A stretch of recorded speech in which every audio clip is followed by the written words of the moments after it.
Hello, and welcome back to the third episode of our F123 My Team series. And we are in the Australian Grand Prix in Albert Park. So far, we did well in the first two races. We had a good result in Bahrain.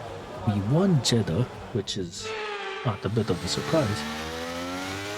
But as we head into qualifying, we are heading into the last couple of corners in Q1 to see where we actually end up in respect to the other drivers. We took a bit too much curb and fell a bit on the inside, and we get P1 actually for Q1. So I think this is where we could actually hold off, save some tires, hopefully for some Q2. And at the end of that, we get P8. But that's just after Q1. We're almost a second off, so that's not bad. As I scroll down, our teammate Duin and Oscar Piastri are both out in Q1 in their home GP. Tough going for them, but hey, at least we move on to Q2. And let's see how that goes for us. Now we are back in the last few corners of the track, hopefully replicating the same success we had in Q1. But with that, we'll see as we cross the line, we only go up to P6. Now, that's a bit concerning, as we need to actually use up the spare tire we actually saved. So, on our second run, on the last two corners, we are improving about 0.8 of a lap. And as we cross the finish line, what do we get? We get first. We did a fast enough job to get P1 in the second qualifying, which is not bad. But then again, we had to waste new tires, and we come out 1/10.5 of Max Verstappen, which is not bad, which is definitely not bad. And we see few people we expect to see out. We see Stroll out, Bottas and Ocon is out, but we see Gasly in, so that's a good sign for Alpine. Now, our first run in Q3, of course we're gonna have to do 2 runs in Q3 because we're basically trying to get as far up the grid as we can in qualifying, because that will definitely help us. And as we cross the line, we end up P5. We are almost 2/10 behind Sainz, who is on third. So we are now in our second lap of qualifying. For the shoot, this is basically now a shootout. We are improving around 7/10 on this second lap we have on newer softs. And as we cross the line, what do we get?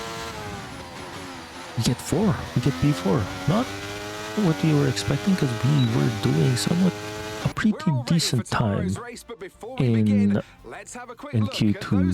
We did one in Q1, but I guess this is what happens when everyone actually uses a newer tire on their second run. So that's not bad. That's within that. Well, that is more than what I expected, but hey, beggars can't be choosers, right? And we are 4/10 off. So we'll see what we can do in the race.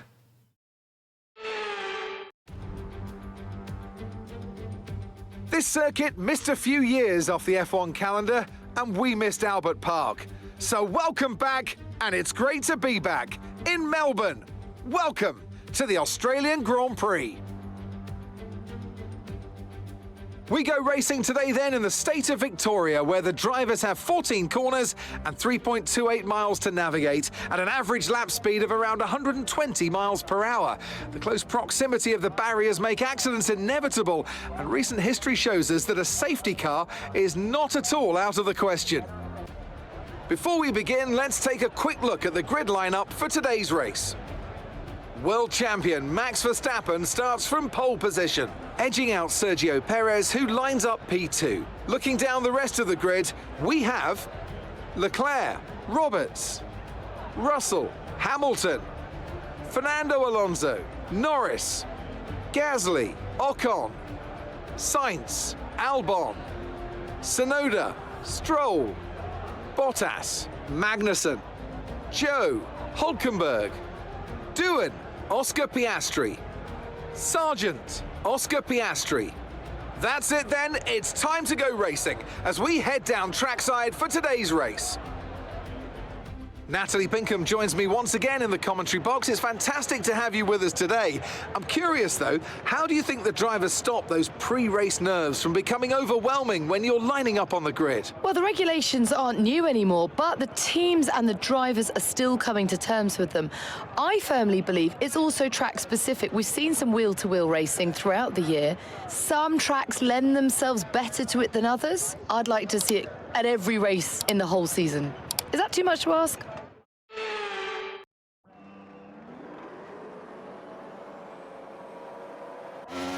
Five lights are out, and here we go. We get somewhat of a decent start, a bit of wheel spin, but we see Leclerc and Perez kind of have a slow start, and kind of gives Perez a big squeeze as he tried to go on the outside, and we had the inside line. But now Verstappen's gone. Like, come on, 1.6 seconds. Like the first what? Couple of corners in Australia, and I was like 2 seconds gone. So bye Verstappen, you're in your own world. We shall focus on the rest of the grid, where we caught Perez, Leclerc sleeping. Russell caught Leclerc sleeping because Russell was able to overtake Leclerc, and here we go. Perez overtakes us. He's on the better car. Like, come on. Like, we know, okay, for a fact, that our car is not a complete tractor. But that doesn't mean we're anywhere close to Red Bull. Like, come on. Look at Verstappen, already 2.3, 2.4 seconds ahead. So Red Bull's just built diff. So we're trying to minimize damage as possible. And if anything, this is a good thing that Perez is in front of us, because we have the slipstream. We will have DRS on lap 3 and basically help us. So Perez is basically helping us to stay ahead of Russell, because, like, come on, they're like the two top teams. I mean, Aston Martin is somewhere. We see Alonso at 8th, and Stroll down 16th. That's nothing new. But we see, like, at least in our series, Mercedes is up there. Red Bull's on its own class. Okay? And then there's Mercedes, there's Ferrari. Alpine's doing well because we see Gasly in 7th, and then we just see Sainz overtake Alonso right now. So right here, it's just not we're not doing pretty well, but we see Ferrari is pretty strong. So it's basically Red Bull, Mercedes, Ferrari right now, as we see Aston Martin really just struggling, and Sainz making up all these. Made up 2 positions. He jumped Alonso, now Gasly, and he is now on P7, as we still stay tuned on the front back here, because it's lap 3, DRS is gonna open, so we'll just I think we're gonna have a lot of opportunities, at least. I'd say Russell, Leclerc, Hamilton is within DRS range as well. So we're gonna have, like, the front runners DRS train. So with that, okay, we have DRS. Man, the RB stop speed is insane. we basically just closed 2/10 on that straight, and then here we go. DRS open. Oh, Perez DNFs with an engine problem. This is the first engine problem for Red Bull, and Perez's race is now over.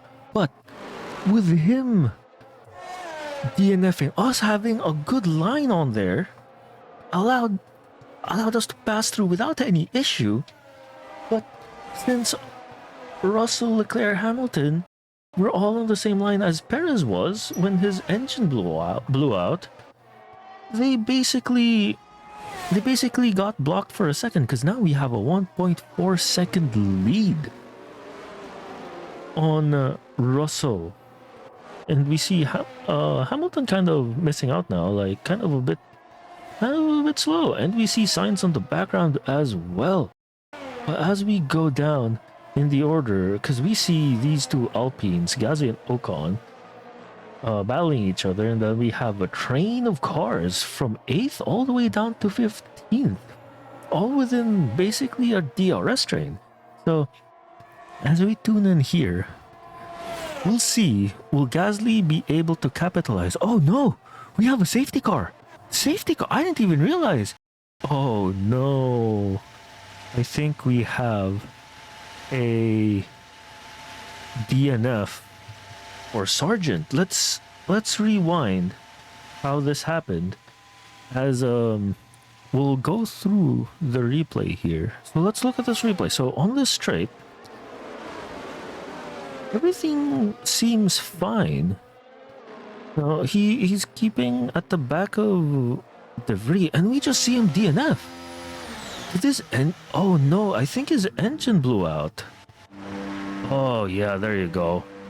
There's the engine issue. Man, that is a rough break.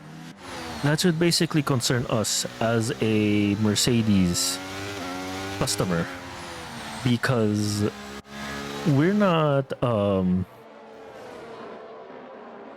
that's the third Mercedes engine that blew up in 3 straight races. We had Alonso in Bahrain, DNF with an engine issue. We had Russell DNF in the last couple of laps in Jeddah, engine issue. And then now we see Sargent in the Williams DNF in this early start of this race due to an engine issue. So that's not good. And here we go. We come out at P17. We're going for hards. We are finishing the race in hards. This is a bit of a gamble, in my opinion, because we're going for hards right now to the end of the race. We're basically hedging our bet that we could keep up with the rest of the grid on hards while everyone else is on mediums or softs. But this is where we have the advantage on, is that we know that the soft tire runners are going to pit within the next lap. Well, within the next lap or two. So, given that knowledge, I feel like we are at an advantage. We will at least, we will at least have a good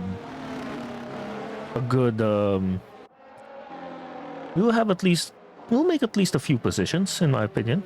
Maybe, I think, get back into the top 10. And as we see, the front runners, we see Verstappen, Russell go pit, while Leclerc, Hamilton, Sainz, and we have Ocon, Noda, Bottas, Albon, Stroll, Magnussen, and our teammate. And look at that. A lot of front runners have pitted in the middle of the safety car. Oh my god, these AI, they need to... Man, that's a bad call right there, but with that, we went from 17th, top 10 cars, like 10 cars in front of us, pitted. So we go from 17th to 7th. So we see Russell, Verstappen, Sainz, Ocon, Tsunoda, Bottas, Stroll, Albon, Magnussen, Doohan, and Piastri all pitting in the middle of a safety car. Man, did Ferrari strategists infiltrate every team now? But regardless of that, this plays to our benefit because the only cars in front of us will still have to pit with Zhou, Norris, who's on medium. He'll pit. I'm assuming he'll pit sometime soon. I'd say like a few laps from now, and the safety car's going in. Then you have Gasly, Alonso, Leclerc. Once the first 6 cars pit, we're gonna be P1. The only thing that will worry me, in my opinion, is when De Vries and Hulkenberg pit, we're gonna be in striking distance of Russell, Verstappen, and like the people who pitted earlier. So, and then they'll be on medium tires, which is technically tire advantage against us. So all we could do now is kind of hope that we're able to fend off as much cars as we can, and here we go. We are all speeding now to the start of the race after safety car pit, and we see Zhou and De Vries pit right after the safety car goes in. Oh my god, this is horrible strategy. And here we go. We overtake Norris as we keep the inside line, and we're still fighting with Norris, but we finish the move. Now we're trying to go for Gasly now, who has fallen 3 seconds behind the top 3. Something must be wrong with Gasly's car, because I don't think the Alpines are that slow. Like, they can't be that slow that they're basically Gasly's basically backing up the entire grid right now. Look at that line of cars. As we take a look for a sneak, we kind of block Norris from getting an inside run for us, and that costs him a position as Hulkenberg gets through to him on that corner. But now we're trying to pressure Gasly a bit more. We're staying within 2/10 of him, and sticking to his slipstream, we pull out a bit. If we could dive in on turn 1, and we do dive in, cover off the outside, and go past Gasly. And something's wrong with Gasly's car. We're already almost a second, and then Hulkenberg is trying to move on Gasly on the outside and finishes him off as he takes the inside line on that corner. While that's happening, we see Russell overtake Norris. He is now hounding Gasly as Gasly's just slow. Gasly's just super slow right now. But that Gasly kind of holding up Hulkenberg and the rest of the grid after we passed him kind of bought us 1.5 seconds. Now it's 1.3 seconds gap. So that's good. That's good for us. Now, and we see here Russell going on the inside of Gasly. Will he be able to take the corner on the apex? He does still leave some space for Gasly, but Gasly just doesn't have the speed on that car, and Russell gets through with ease and finishing him off before the last corner. And now we have Verstappen. Man, this is a crappy day in the office for Gasly, in my opinion, because he tumbled down from 4th to 8th. Oh, that was a bit tight. There was contact between Gasly and Verstappen there, and Verstappen having to back off a bit. That means Gasly holds off the rest of the field again. that contact with Verstappen made Verstappen back off a bit, and now we're watching this as we head to the next DRS section, where I'm going to assume Verstappen's gonna fly. Verstappen's gonna fly by even before, like, when the DRS section hits. The question is, will Norris be able to capitalize on that as well? And from the looks of it, not so much. And with the top speed of that Red Bull, Verstappen makes easy work of that ailing Alpine car. And now we have Norris and Ocon behind, with Sainz as well, kind of closing in now with that group. Russell's catching up, and he's catching up pretty quick. The question is, how long can we keep that gap so that he doesn't get DRS on us? Because once he does, and now he is, and he doesn't have DRS on yet, now that he is in DRS range, how much are we gonna fall back from the front runners, because we're trying to defend against Russell? Now, if we do a 200 IQ play, like we did in Jeddah, we let Russell pass. But then we stay within DRS of Russell, so Russell can catch up with the front runners and thus drag us with him. But as we go through the first two corners of this track, we are still in front of Russell. Russell doesn't seem pretty adamant on overtaking us. I mean, we did block off the outside line, as he was on the outside. But right here, I feel like this is where we're going to end up being DRS fodder. Because now we see, the Mercedes had to slow down there because we took a different line and they went for a wider line. And there you go, Russell trying to overtake us, but we are just blocking him right now. And with that, we are already 2.7 seconds behind the front runners, when we were just 2 seconds earlier, because we are now trying to defend this position as much as we can and to basically damage limitation. And we see the top three cars. We see the top three cars all pit. Leclerc, Hamilton, and Alonso all pitting while we take P1. And now we're gonna probably start defending a bit more now, because we're at P1. So if we give this up, Russell might start pushing harder, and then we're gonna get left. So now the tactic now will be try to hold him off as much as we can, while still conserving some ERS to defend. Hold back the rest of the field and let Russell worry about, let's say, Verstappen hounding him. So he in turn will have to slow down, and we might get some breathing room. Because we saw that if I remember correctly, we saw that in Bahrain, where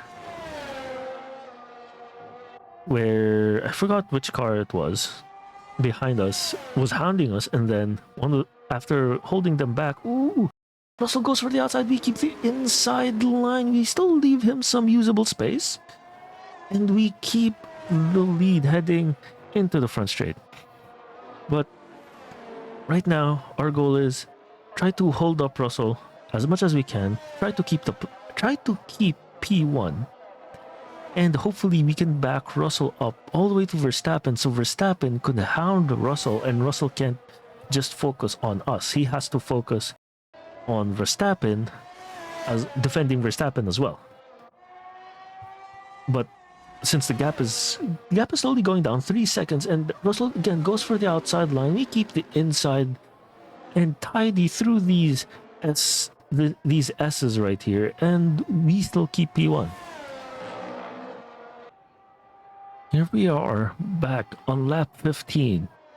Verstappen is within 1 second. He's basically within 1 second now of Russell.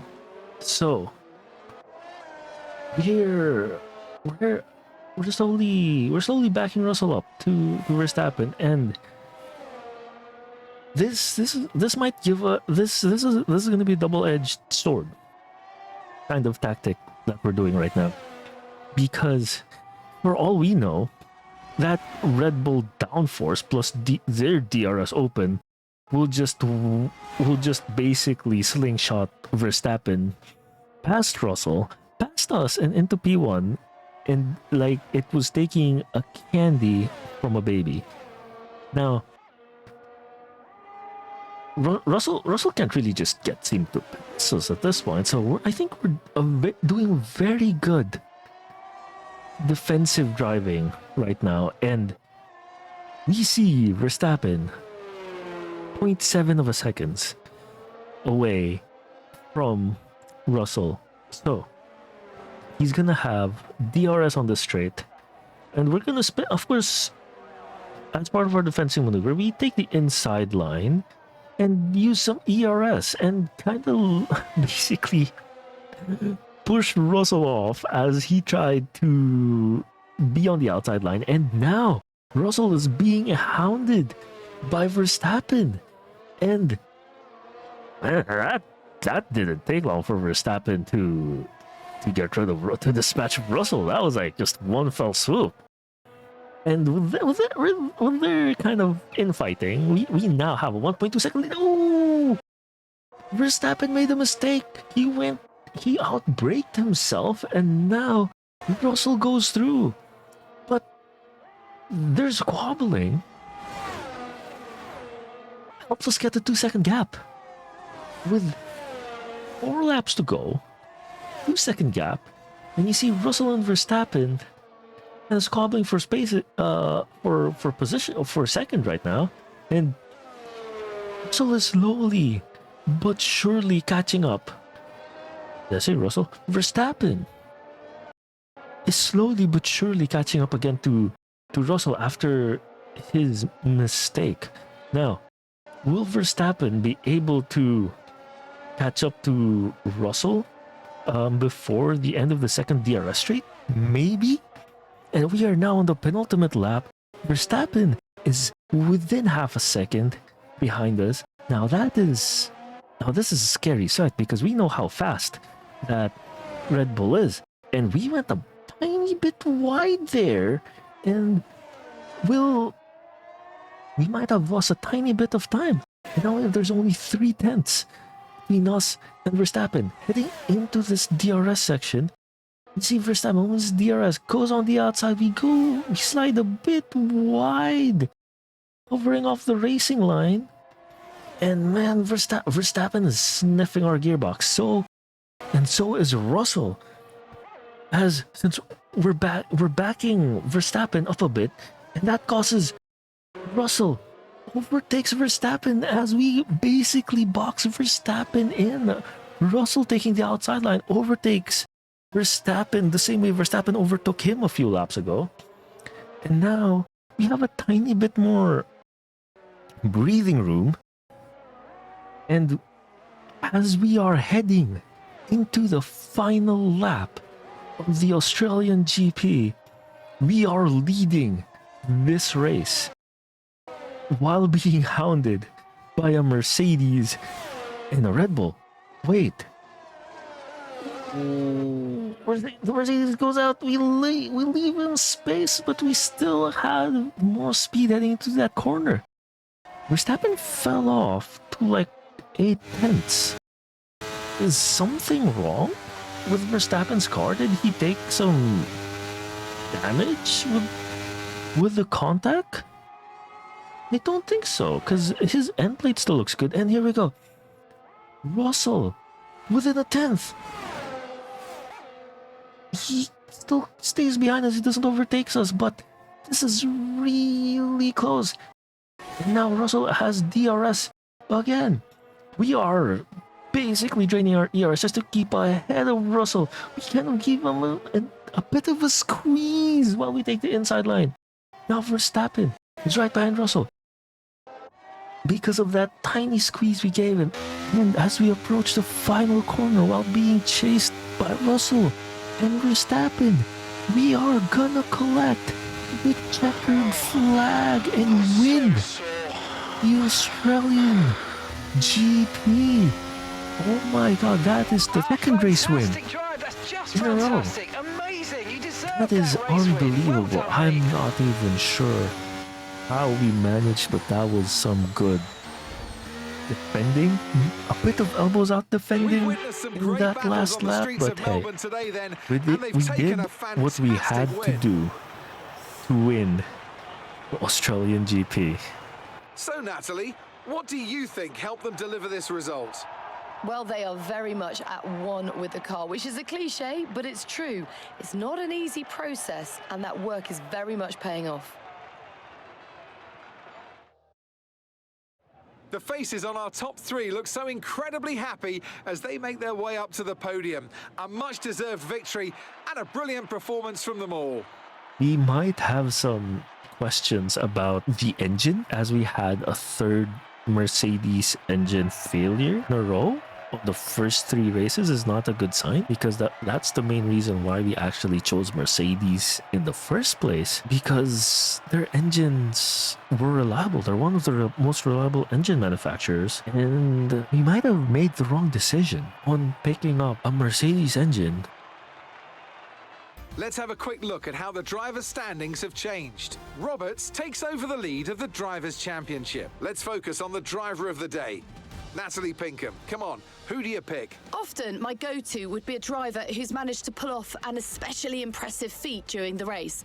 However, in this instance, I was more impressed by Max Verstappen's solid, clean driving throughout the event. It's time to check out the constructors' standings. It was a tough race for our championship leaders, who lose ground at the top of the table. It was also a strong Grand Prix from Haas F1 this weekend. Fantastic work from the American team to move themselves further up the table. So, thank you guys for watching this My Team series episode 3. If you guys enjoyed this episode, please like and subscribe to the channel, and leave down a comment below what your thoughts are of this race. And until the next time, this is Final 12, signing out.